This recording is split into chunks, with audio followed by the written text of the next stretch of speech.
টাকা সুজন ভাইয়ের হাতে পৌঁছাই দিচ্ছি। ভাই আপনি একটু চাউল ডাউলের ব্যবস্থা করে দিবেন মানুষদেরকে, বিশেষ করে এখান থেকে তো কত আছে, 10,000 আছে কিনা, 9,000 না।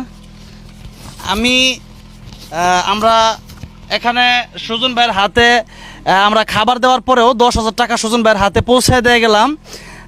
এলাকার মুরব্বীরা আছেন, যাদের দরকার, যাদের প্রয়োজন, অনেকের বাচ্চা আছে 3 বছরে 4 বছরে, তারা মানে ভাতের যন্ত্রণায় হাহাকার করছে। তো এইগুলো যদি আমরা দিতে যাই তারা সারাদিন এক জায়গায় চলে যাবে আমাদের। তো এই জন্যে যেহেতু আমার ভাইয়েরা কাজ করতেছে, এটা অনেক বড় একটা ব্যাপার। তো এই জন্য 10,000 টাকা আমি সুজন ভাইয়ের হাতে দিয়ে গেলাম। এই টাকাটা দিয়া একটু যেন ভাতের ব্যবস্থা করে দেয়, এটা আমি সুজন ভাইয়ের কাছে বলবো। এবং এখন আমরা আমাদের কার্যক্রম হবে সোনাইমুড়ির দিকে আমরা যাব। তো আজকে এ পর্যন্তই, এবং দেশ প্রবাস থেকে যারা সহযোগিতা করেছেন, আপনাদের এই ভিডিওর মাধ্যমে আপনারা সহযোগিতা